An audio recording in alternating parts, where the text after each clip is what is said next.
고구려 제9대 국왕인 고국천왕 시절 왕후의 친척이었던 좌가려 등은 나라의 권력을 장악하고 전횡을 일삼았는데 그들의 자제들 또한 권세를 믿고 무례하고 거만하게 행동하였으며 남의 자녀를 노력질하고 밭과 짐을 빼앗는 행동을 거침없이 저질렀기에 나라 사람들은 이를 원망하고 분통해했다고 합니다.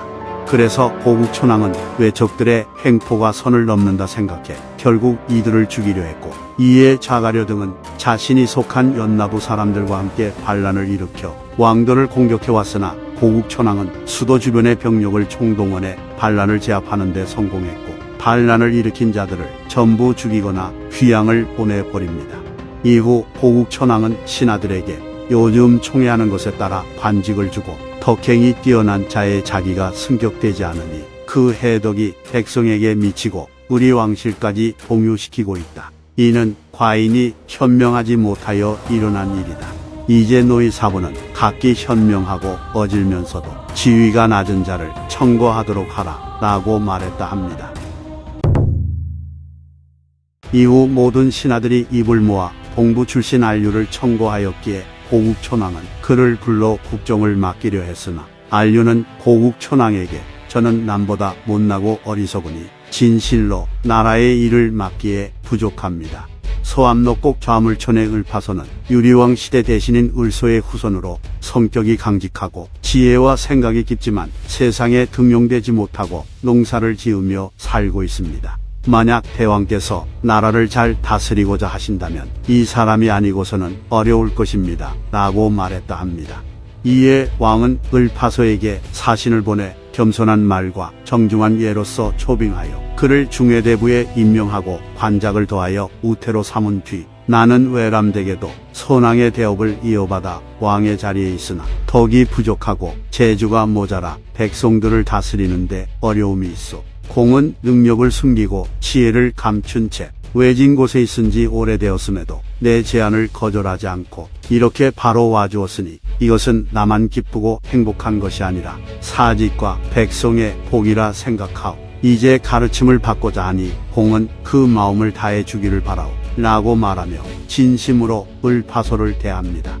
그래서 을파서는 고국천왕의 진심을 알게 되어 마음속으로는 나라를 위해 일하기로 생각을 굳혔지만 지금 받은 관직으로는 큰 뜻을 펼칠 수 없다고 생각했기 때문에 저는 재능이 없고 미련하여 감히 지엄한 왕명을 감당할 수 없습니다. 대왕께서 현명하고 어진 이를 뽑아 높은 관직을 주시어 큰 성과를 이루시길 바랍니다 라고 말하며 거절하는 척하면서 넌지시 자신이 품은 의도를 고국천왕에게 알립니다. 그러자 고국천왕은 을파서의 뜻을 알아차리고는 영을 내려 그를 국상으로 임명하고 정사를 직접 맡아보도록 했다 합니다. 갑자기 등장한 을파서가 고구려 최고 관직인 국상의 자리에 오르며 정사를 통괄하게 되자 당연히 기존의 신하들은 을파서를 시기하고 질투하게 되었고, 여기에 왕실의 친척들까지 합세하여 을파서를 미워하니 을파서는 제대로 일을 할 수 없는 상황에 처합니다. 하지만 고국천왕이 교서를 내려 귀천을 막론하고 국상을 따르지 않는 자는 멸족시키겠다 라고 말했기에 그 누구도 을파서의 명을 거부할 수 없게 됩니다. 이처럼 고국천왕은 을파서를 신임하며 적극적으로 밀어주었기에 을파서는 주변 사람에게 때를 만나지 못하면 은둔하고 때를 만나면 벼슬을 하는 것이 선비에 마땅한 도리이다. 지금 왕께서 나를 깊은 뜻으로 대우해주고 계시니 어찌 예전의 은둔 생활을 다시 생각할 수 있겠는가 라고 말했다 합니다. 을파서는 고국천왕의 신임에 보답하기 위해 지극한 정성으로 나라의 일을 수행하였고 정치와 교화를 밝히고 상보를 신중히 하니 백성들은 편안한 삶을 보냈고 온 나라가 평안했다고 합니다. 그런데 한 번은 서리가 내려 농사가 망해 백성들이 굶주리는 사태가 발생했고, 이에 고국천왕은 창고를 열어 백성들에게 식량을 나눠줬다고 합니다. 그리고 같은 해에 고국천왕은 사냥을 나갔다가 길에서 우는 자를 발견하였는데 고국천왕이 그에게 여기서 왜 울고 있는가 라고 물으니 그가 말하길 신은 매우 가난하여 늘 품팔이를 하여 어머니를 봉양했는데 올해는 흉년이 들어 품팔이할 곳이 없어서 한 대의 곡식도 얻을 수 없었기에 우는 것입니다. 라고 했다 합니다. 이에 호국천왕은 과인이 백성의 부모가 되어 백성들을 이 지경에 이르도록 하였으니 과인의 죄로다. 라고 탄식하고는 그에게 옷과 음식을 주고 위로해 줬다 합니다.